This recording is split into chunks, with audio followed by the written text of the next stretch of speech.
Saya Elsiti Maro Babaro dengan NIM 2210417805 dari kelas F. Saya akan melanjutkan kesimpulan pemasaran dari bab 3. Bab 3, perencanaan strategi pemasaran. Perencanaan pemasaran penting untuk setiap operasi bisnis. Perencanaan pemasaran dimaksudkan untuk meningkatkan efisiensi dan efektivitas pemasaran suatu produk atau layanan.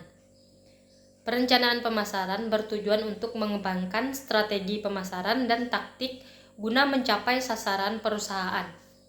Perencanaan pemasaran harus terorganisasi dengan baik. A. Konsep dasar perencanaan pemasaran.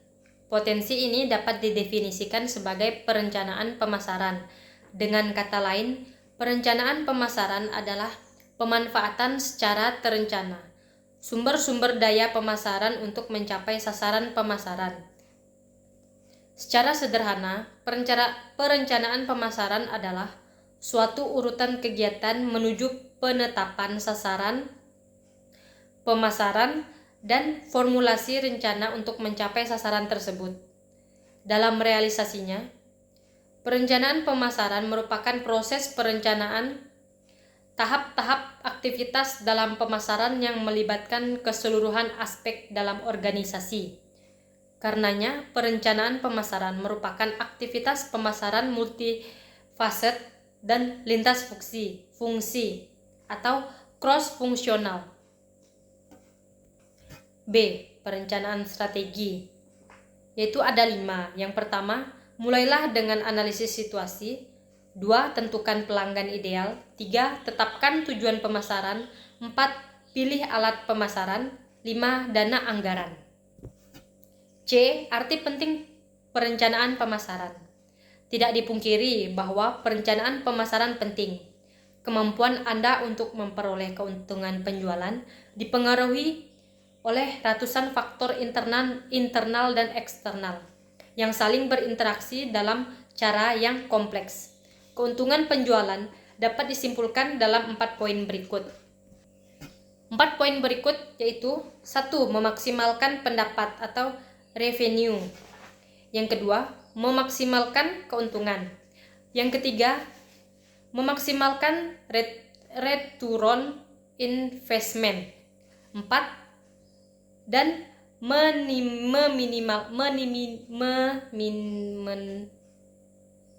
meminimalkan biaya.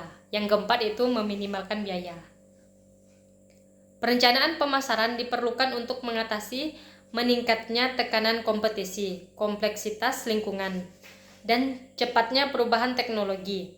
Selain itu, perencanaan pemasaran berguna untuk: yang pertama, para pemasaran, para pemasar, para atasan.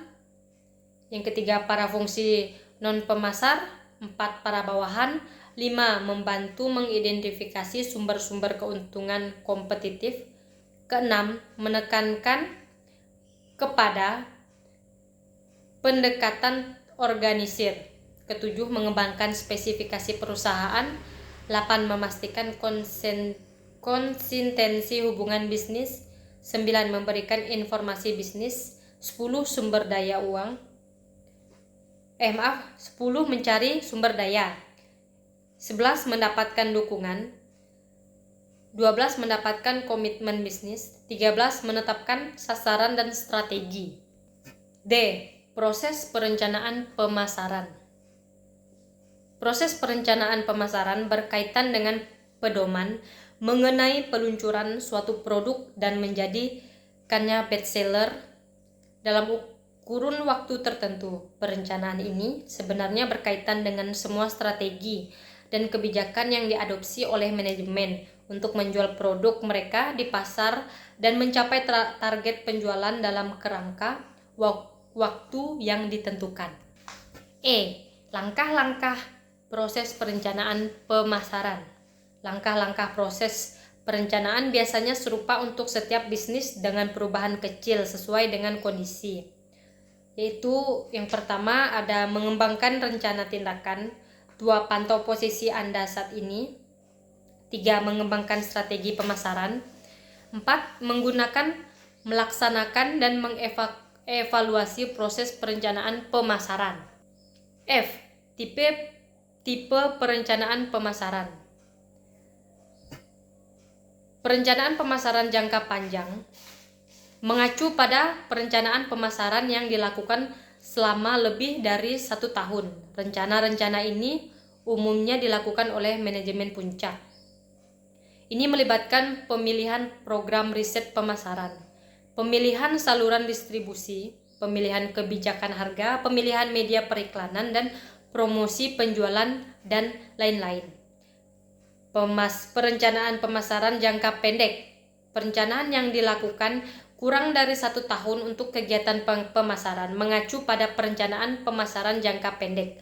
Umumnya ini adalah rencana tahunan atau 2 tahunan perusahaan. Perencanaan pemasaran jangka pendek merupakan tanggung jawab manajemen tingkat menengah. G. Faktor-faktor yang mempengaruhi perencanaan pemasaran, yaitu ada 3, faktor internal, eksternal, dan alami. H. Kesulitan dalam perencanaan pemasaran, yaitu ada 4. Yang pertama, keragaman alternatif. Kedua, perubahan biaya yang cepat. Ketiga, kemampuan manajemen yang tidak memadai. Keempat, perubahan yang sering terjadi dalam kebijakan pemerintah. I. Sistem perencanaan pemasaran. Perusahaan yang berbeda mengadopsi struktur organisasi berbeda yang cocok untuk mereka. Perencanaan pemasaran dengan demikian dalam struktur organisasi yang berbeda juga berbeda. Dalam kategori luas, struktur ini dapat berupa 1. Sebuah organisasi berorientasi produk. 2. Organisasi berorientasi pelanggan. Ketiga, organisasi berorientasi pasar. Keempat, organisasi berorientasi fungsi. Mungkin untuk bab 3 kesimpulannya itu saja yang bisa saya sampaikan. Kurang lebihnya mohon dimaafkan. Sekian dan terima kasih.